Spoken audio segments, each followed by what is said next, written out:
Let's start with our first talented professor, and Professor Rhoda Ho, and she is a professor of anatomy and neurobiology and serves as the director of neurophysiology as the Framingham Heart Study, which is involved in research in cognitive health and clinical dementia since 1990. Off script, let me explain the Framingham Heart Study. The Framingham Heart Study is the Framingham Heart Study. Yeah, that's the one that's always quoted, the one that's in the textbook. It is ridiculous that we are this close to this study and have these kinds of professors involved in this research. This is just unbelievable. So I'm just giving you an extra prompt there. Okay, so the limits of neuropsychology testing led her to apply the Boston process approach to increase the sensitivity of these tests, and this approach, tracking errors and extraneous responses in the Framingham Health Study, once again, is the first, why are we surprised, to apply this to epidemiological research. She is involved in the School of Public Health, led by the Aging Well Institute, I'm going to have to join, which focuses on building multi-sector ecosystems to enable solutions for chronic disease prevention. We are aging, but we're aging well, as you can see. So with that, please join me in welcoming this wonderful Professor O.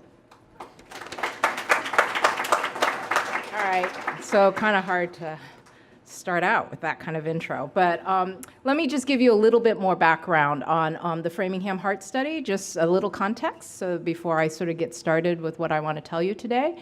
So the Framingham Heart Study started actually in 1948, so we're about to enter our 70th year. It is the longest running continuously running epidemiologic study in the world. And here's how Framingham has impacted you. So I want to know how many of you, when you go and get your physical health exam, get your blood pressure taken?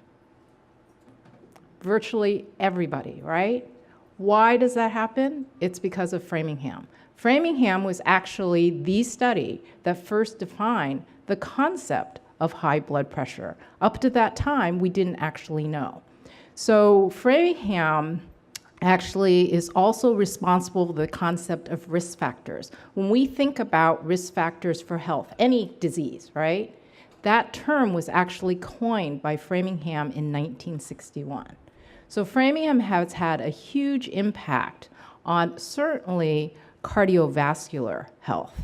And what I'm going to talk to you today about is actually how we've expanded our research into brain health. Because it turns out, fortunate for me, what's bad for your heart is bad for your brain. And I've been able to repurpose a lot of the work that started looking at heart disease and stroke and apply it to the study of the brain.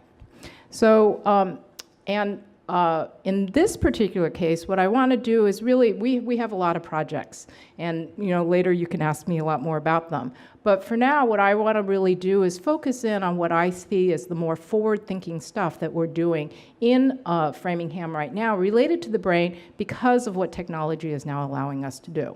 So first, I want to start out by giving you a little context. So dementia. You guys have heard of dementia, Alzheimer's disease. It's a big problem. It's actually one of the fastest growing chronic diseases in the world. Why? Because we have an aging population. For the first time ever, we now have people who are over the age of 65 than under the age of 5. So we have a rapidly aging population worldwide. And hence, we know that dementia, the problem of dementia today is actually going to get worse. Like, we can see it coming, right? So the question is, are we prepared to do something about it?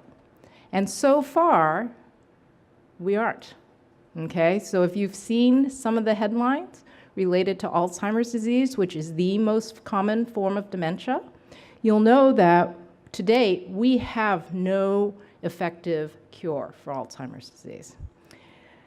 And so the question is, what are we going to do then to stop what we see is coming?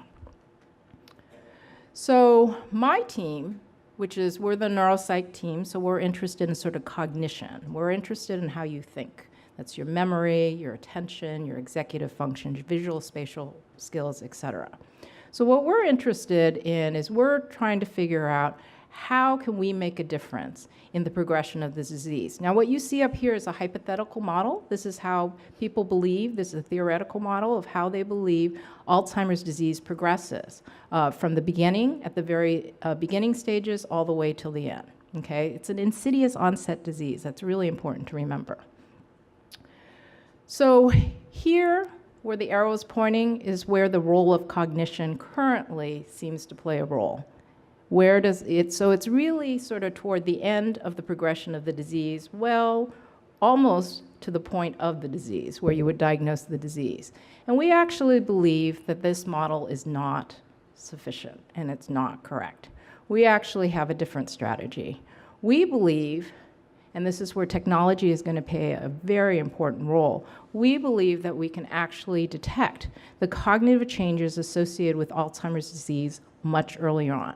Think about it. Anybody who's diagnosed with Alzheimer's disease, it's not like the day before, you were fine. The week before, the year before, even 5 years before. So the question is, when can we detect it much earlier on? Now, if we're able to detect the cognitive symptoms of this disease much earlier in its course, what impact can that have? Well, one thing we know is that if we can delay the onset of the disease by 5 years, we will cut a person's risk for the disease by 50%. But we actually think we can do better. We think that if we can pick up this early enough, we can actually change the trajectory altogether and prevent disease. Okay? So that's really the premise of what we're trying to do. Now the question is how are we going to do this? How are we going to convert all these ideas into reality? So earlier, it was mentioned that we have applied this new way of thinking about how to measure cognition, and it's called the Boston Process Approach. And traditionally, when you give a neuropsychological test, you give a test, you ask a bunch of questions, and at the end, you total up the score and you say, this is your score. This is your memory score, this is executive function score, et cetera. So we wait until you finish up and we tally it up. But in fact, with the Boston Process Approach, we believe it's not necessarily the final score that you get, it's the process in which you get to that score. So when you have two different people, they can have the exact identical score on a test, but they can have gotten there in a different way. And where we think those differences lies in the extraneous error responses that they make. So I'm going to give you an example of how we've used now digital technology in order to bring this Boston Process Approach to an extreme level. So I call it BPA on steroids, okay? And so what happens is in 2005, as we were giving our cognitive tests to our cohort, to our participants at Framingham, we started to digitally record them. So we were recording their spoken responses. And it turns out that today we have almost 9,000 of those recordings that have been accumulated over this 16-year period, or 11-year period. And then in that, we have given this test now repeatedly to some of these people. So they started out being cognitively normal, and now they have converted to dementia. And what that allows us to do is now look at these digital recordings and start analyzing them for what we call voice biomarkers. We can look at their changes in their speech over time, and we can look at some of the prosodic features of that. So think about when Siri came out, okay? Okay, that's all voice analysis, voice recognition software. Okay, and we are now applying a lot of technology that's led to Siri, to Alexa, et cetera, Google Home, and we're now bringing that to look for cognitive biomarkers of early signs of changes for the disease much earlier on. Now, we've taken what we've done for the voice and we've extended it to written responses as well. So we now, when our participants are asked to do a written response, we actually give them a digital pen instead of a regular pen. So what you're watching right now is someone actually doing one of our tests. And what you can see with the different color codes is how we're able to track changes in the speed of their behavior as they go from one piece to another. So this gives us a granularity of their performance at a level that we've never been able to do prior to this, okay? But we want to even take it one step further. So this is a new development that I'm working on with my colleagues in China. And so we take, one thing I'd like to point out is all our tests are paper and pencil. We've been giving these tests since 1976. We need to continue giving the same tests in order to maintain the longitudinal value. But at the same time, we're figuring out how to convert that into a digital signal. Well, what we've done in China is we've actually started to experiment with a different digital pen. And so this pen is actually Bluetooth wired. And what you're watching right now in red is someone holding that digital pen, but in the air.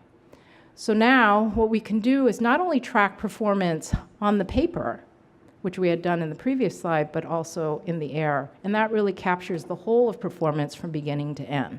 When the pen hits the paper, and then it turns black. So that's how you can distinguish what's happening in the air versus what's happening on the paper. Okay? Oops. So where do we go from here?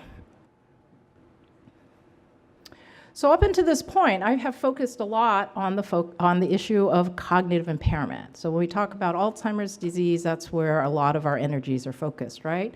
But I actually think that where the bigger opportunity is actually in thinking about cognitive health. So if you remember, I told you one of the things to remember with Alzheimer's disease is insidious onset. You start from a point where you look normal, and gradually over time, you become not normal, right? And so to me, there's an opportunity now that if we can detect when someone has that first negative trajectory of change in their behavior, and if we can intervene at that point, that's when we can start to have a really transformative impact on this disease. One of the things that happens in the United States, as we all know, is we have the highest per capita spending on healthcare costs. Why is that? It's because we wait till you get sick, and then we do something about it. Okay? And in this case, what we're saying is with the use of digital technology, we should be able to detect much earlier on and intervene before we have to wait for the threshold of disease to be reached. So what are we doing? So we're starting out, we got to start out with sort of what we've always been doing. So we take what we've been doing in the clinic, but what we do now is we maximally collect our same information using digital technology. All right? So it's just similar to what I did with the digital recordings and the digital pen. Same test, but now I'm using technology to help me gather that paper so that I can get a granularity above what I normally get. So that's number one, is just to continue what we're doing, but doing it with digital instruments. But the second is to move into what I call high engagement technology. And this is most of the wearable devices that you see today. So these are some examples of some of the technologies that we're engaging, and it really allows us now to move away from monitoring behavior in the clinic to outside the clinic and in people's natural environment, where we will get a much better sense of what's the change in their behaviors in their natural setting. Okay? But one of the things that you have to remember about is these are high engagement. They require you to do something with that instrument on a continuous basis. And what are we doing with that data?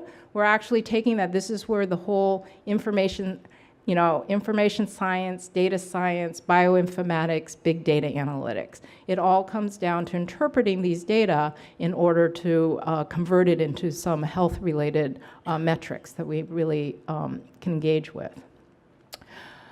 But where are we going next? Because there's even a step beyond. So this is where I think we really need to head. We need to head to where there's low to no engagement with the technology. So what do I mean? I mean passive data collection. I mean where you don't actually have to do anything. If you look at most of the health devices today, they require you to do something, right? And who is that most effective on? Patients. People who have Parkinson's disease, people who have diabetes, people who have cardiovascular disease. But I'm talking about trying to detect before you have disease. And how willing are you on a continuous basis willing to use and engage in technology? It turns out if you look at the Fitbit data, not very long. You're going to wear it for 2 to 3 months and then you're going to abandon it. And that's not going to help us in terms of our disease prevention. So what we have to get is to technologies that passively monitor the data, and then you can collect it from there. And this is where I think we really need to head. I actually think from a cognitive standpoint, we need to get rid of formal testing. And what we need to do is, as we monitor your behaviors as you move in your natural environment, we will infer your cognition. What I like to remind everybody is everything we do through our brain. So through your voice, through your gesture, through your movement in your natural environment, we should be able to infer your cognitive status and get rid of formal testing altogether. So this is really my vision of the future. I'm really looking to build a smart brain health ecosystem that passively collects information as you move around in your natural environment. And there we go.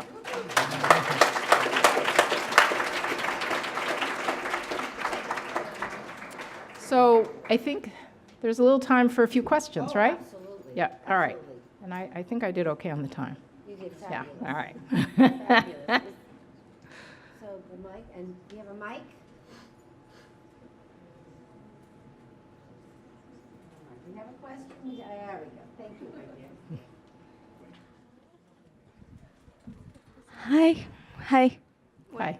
Yeah, you can hear me. Yes. So I was listening to a podcast, and they was talking about the nun study about Alzheimer. Mm-hmm. So what they basically said was, so if you keep learning as you get older, the symptoms of Alzheimer will not show up. So I think that's the whole point of it. So how accurate it is when you keep functioning you keep using your brain, and then to prevent Alzheimer.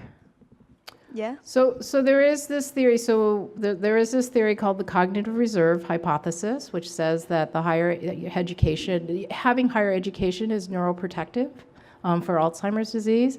I'm going to tell you, I'm not sure that that's true. I think what happens is so again, everything we do, you have to think about what are the instruments that we're using to measure. So the idea of the cognitive reserve hypothesis is that if you're higher educated, you will maintain your cognitive function, and then at some point you will drop off. In fact, you will drop off in a more accelerated way. And I'm not sure I believe that, to tell you the truth. I believe what happens is as a more higher educated person, with the cognitive tools we have, you are hitting ceiling effects on our tests. And so what's happening is it's not that you are maintaining your cognitive capabilities up to a certain point and then maybe dropping off later. Rather, it's you've been dropping off, but you started at a higher threshold to begin with. And so the reason it looks accelerated at the end is because it actually in the progression of the disease, you're further along than where most people start.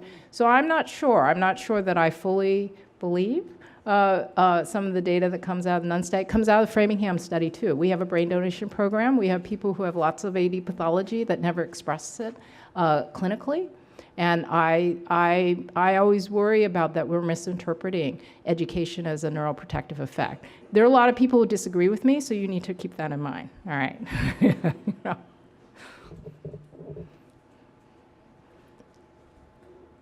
Hello. Is this on? Hello? Yep, I can hear Okay. you.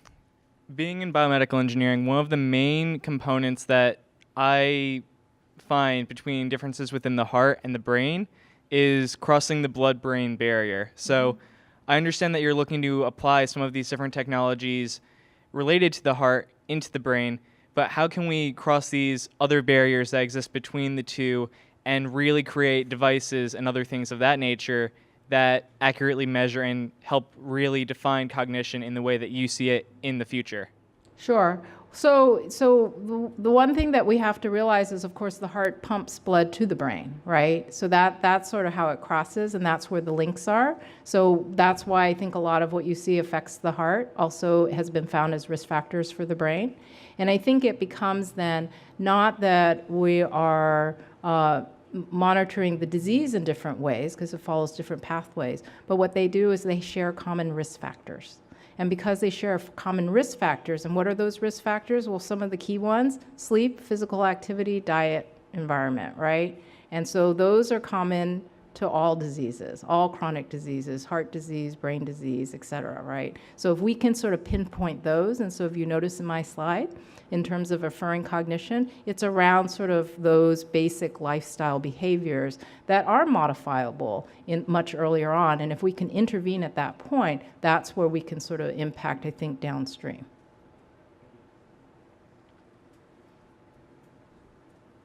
So you mentioned towards the end of your PowerPoint the growth in passive monitoring technology like Fitbits and have you seen from insurance companies with this technology? And if so, would you envision any potential benefits or risks in this area? So there's a lot of risks. Certainly confidentiality issues when you're gathering data passively on people is a huge risk.